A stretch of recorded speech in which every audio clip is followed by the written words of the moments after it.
1 अक्टूबर 2024 तो road show की राष्ट्रीय खबरों में आपका स्वागत है।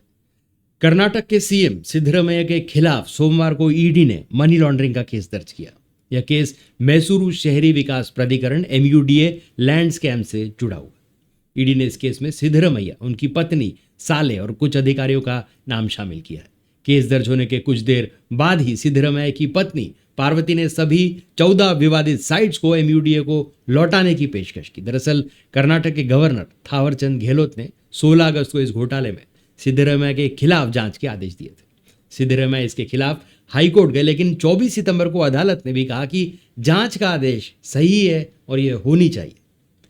इसके बाद कर्नाटक की एक स्पेशल कोर्ट ने लोकायुक्त टीम को जांच का जिम्मा सौंपा, जिसके तहत 27 सितंबर को लोकायुक्त पुलिस ने MUDA घोटाले मामले में FIR दर्ज की।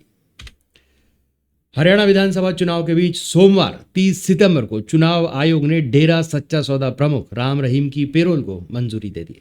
हालांकि आयोग ने 3 शर्तें लगाई। जेल से बाहर आने के बाद हरियाणा में नहीं रहेगा, कोई भी पॉलिटिकल एक्टिविटी में शामिल नहीं होगा, सोशल मीडिया पर चुनाव प्रचार नहीं करेगा। चुनाव आयोग के सूत्रों का कहना है कि हरियाणा सरकार से कहा गया है कि अगर राम रहीम आचार संहिता या शर्तों का उल्लंघन करता है तो पेरोल तुरंत कैंसिल कर दी जाएगी। हरियाणा में 5 अक्टूबर को वोट डाले जाएंगे, रिजल्ट 8 अक्टूबर को आएगा। इसी वजह से राम रहीम की पेरोल को चुनाव से जोड़कर देखा जा रहा है। इसका हरियाणा की 36 सीटों पर असर है। मणिपुर में कुकी उग्रवादियों की कैद से थौबल की 2 युवकों को छुड़ाने की मांग को लेकर सोमवार को थौबल मेला ग्राउंड में विरोध प्रदर्शन हुआ। प्रदर्शनकारियों ने नेशनल हाईवे भी जैम कर दिया। कुकी मिलिटेंट्स ने 3 युवकों को बंदी बनाया था, उनमें से एक को छोड़ दिया। प्रदर्शनकारियों की मांग है कि बाकी दोनों को भी छोड़ा जाए। प्रदर्शन में पीड़ितों के परिवार भी शामिल हुए। प्रदर्शन के दौरान पीड़ित की मां इस प्रदर्शन में बेहोश हो गई। जॉइंट एक्शन कमेटी के रिप्रेजेंटेटिव ने CM N बीरेन सिंह से मुलाकात की। उनका कहना है कि राज्य सरकार को दी गई समय सीमा सोमवार दोपहर 1:30 बजे समाप्त हो चुकी है, इसलिए वे विरोध प्रदर्शन के लिए बाहर जा रहे हैं। प्रदर्शन के दौरान नेशनल हाईवे ब्लॉक होने की वजह से यात्रियों को दूसरे रास्तों से गुजरना पड़ रहा है। प्रदर्शनकारियों ने कहा कि जब तक 2 बंधकों को रिहा नहीं किया जाता तब तक नेशनल हाईवे ब्लॉक रखा जाएगा। हरियाणा के जींद के उचाना विधानसभा क्षेत्र में सोमवार रात दुष्यंत चौटाला और आजाद समाज पार्टी ASP के अध्यक्ष व सांसद चंद्रशेखर के रोड शो पर हमला हुआ। युवकों ने हो हल्ला करते हुए पत्थर फेंका और धूल उड़ाई। काफिले में शामिल चंद्रशेखर की कार का पिछला शीशा टूट गया। सूचना मिलने पर उचाना SHO पवन कुमार भी मौके पर पहुंचे। उनके दुष्यंत के साथ बहस हुई। उचाना में JJP के दुष्यंत चौटाला प्रत्याशी और चंद्रशेखर उनके समर्थन में रोड शो करने आए थे।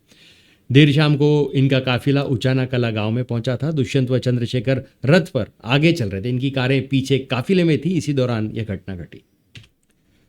बुलडोजर एक्शन के मामले में सुप्रीम कोर्ट में सुनवाई शुरू हो गई है। सुनवाई के दौरान SG तुषार मेहता ने उत्तर प्रदेश, मध्य प्रदेश और राजस्थान सरकार का पक्ष रखा। साथ ही कहा कि एक समुदाय विशेष के खिलाफ बुलडोजर एक्शन किए जाने के आरोप लगे। मुझे यही बात परेशान कर रही है। इस पर जस्टिस गवई ने कहा कि हम एक धर्मनिरपेक्ष देश है। हम जो भी निर्धारित करेंगे वह पूरे देश के लिए होगा, चाहे वह मंदिर हो, दरगाह हो, उसे हटाना ही सही होगा, क्योंकि सार्वजनिक सुरक्षा सबसे पहले। 17 सितंबर को कोर्ट ने 1 अक्टूबर तक के लिए बुलडोजर एक्शन पर रोक लगा दी थी। अदालत ने कहा था कि अगली सुनवाई तक देश में कहीं भी बुलडोजर एक्शन नहीं होंगे। सड़क, फुटपाथ, रेलवे लाइंस के अवैध अतिक्रमण पर एक्शन को अलग रखा गया था। पश्चिम बंगाल में आंदोलनरत जूनियर डॉक्टरों ने मंगलवार को एक बार फिर हड़ताल कर दी। राज्य सरकार पर दबाव बनाने के लिए पूरी तरह काम बंद कर दिया। डॉक्टरों की मांग है कि उन्हें पूरी तरह से सुरक्षा दी जाए। डॉक्टर स्वास्थ्य सचिव को उनके पद से हटाने जैसी कई मांगों को लेकर बुधवार को कॉलेज स्क्वायर से धर्मतला तक एक मार्च भी निकाला जाएगा। इससे पहले जूनियर डॉक्टर्स 10 अगस्त से लेकर 42 दिन तक विरोध प्रदर्शन करते रहे। 21 सितंबर को सरकारी अस्पतालों में ड्यूटी पर वापस आए थे। सोमवार को सुप्रीम कोर्ट ने अस्पतालों की सुरक्षा में कोताही पर ममता सरकार की खिंचाई की और आदेश दिया कि सभी अस्पतालों में 15 दिन में CCTV लगाए जाए। हरियाणा चुनाव के बीच राहुल गांधी ने हरियाणा विजय संकल्प यात्रा शुरू कर दी।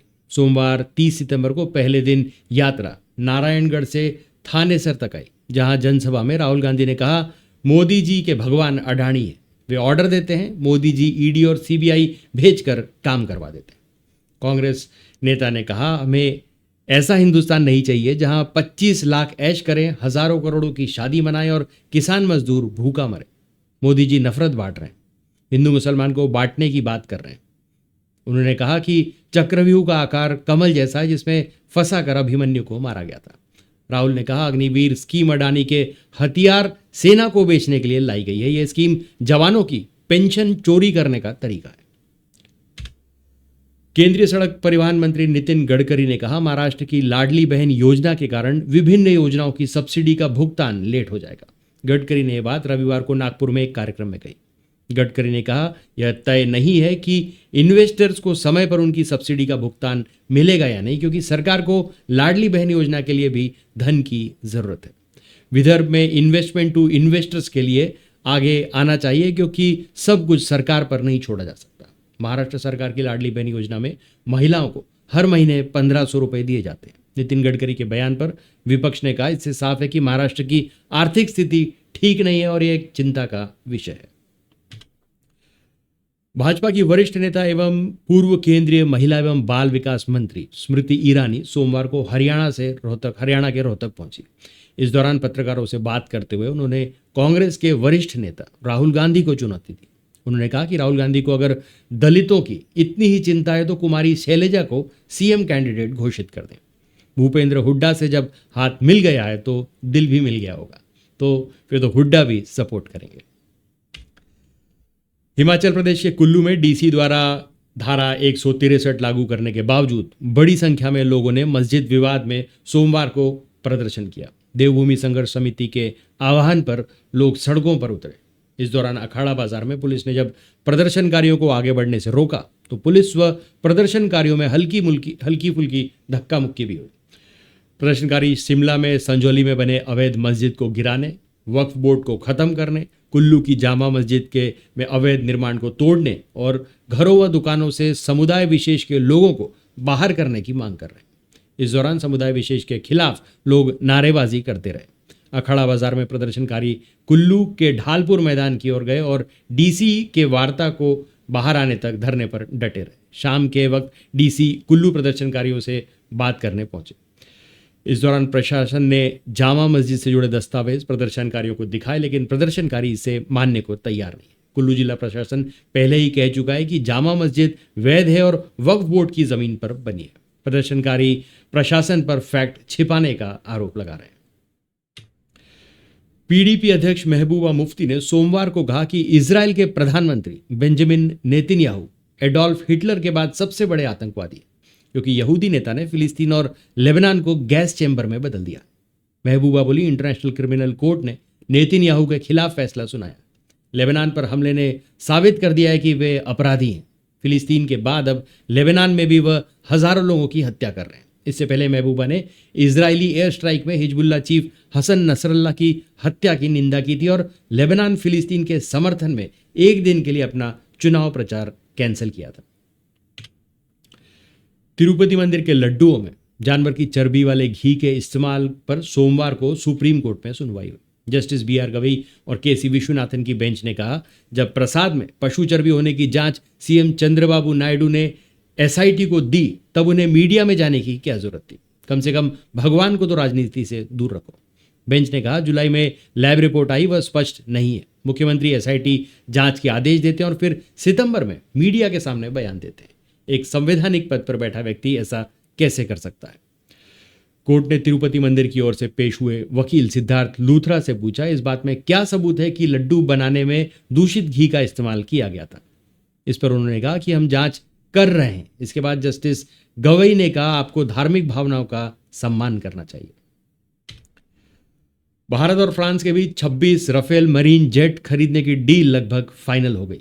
फ्रांस ने डील को लेकर फाइनल ऑफर भेज दिया। इस बार फ्रांस ने कीमत में कटौती भी की है। दोनों देशों के बीच 26 राफेल मरीन जेट की खरीद को लेकर कई महीनों से बातचीत चल रही थी। हालांकि फाइनल डील कितने में होगी इसकी जानकारी सामने नहीं आई। भारत नौसेना के लिए राफेल एम की डील के लिए बेस प्राइस वही रखना चाहता है जो 2016 में वायुसेना के लिए 36 विमान खरीदते समय रखी थी। इस सौदे की कीमत 50,000 करोड़ रुपए से ज्यादा होने की उम्मीद है।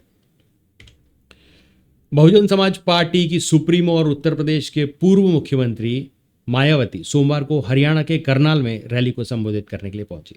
उनके साथ इनेलो के प्रधान महासचिव अभय सिंह चौटाला भी मौजूद थे। मायावती ने कहा, आरक्षण में वर्गीकरण की तैयारी की जा रही है। ये लोग चुपके से सामान्य वर्ग को आरक्षण दे देंगे। सुप्रीम कोर्ट के फैसले पर कांग्रेस या भाजपा ने खुलकर भी नहीं बोला। अधिकांश पार्टियां इस पर चुप्पी साधे हुई है। काशीराम का देहांत होने पर केंद्र में कांग्रेस पार्टी ने एक दिन का शोक भी नहीं किया था। ये सरकारें सिर्फ सामान्य वर्ग के लोगों को नौकरी देंगी, हम हवा हवाई बातें नहीं करते। सरकार बनते ही चौधरी अभय सिंह चौटाला को हरियाणा का मुख्यमंत्री बनाया जाएगा। 2 डिप्टी सीएम बनाए जाएंगे, जिसमें एक दलित और एक सर्व समाज का होगा। अभय चौटाला ने कहा, सरकार बनते ही 1 तारीख को फ्री सिलेंडर घर पहुंचाएंगे। महिलाओं को नमक मिर्च के लिए 1100 रुपये देंगे। पूरी हरियाणा में बिजली फ्री कर देंगे। बिजली के मीटर मनोहर लाल खट्टर के घर के बाहर लटका देंगे।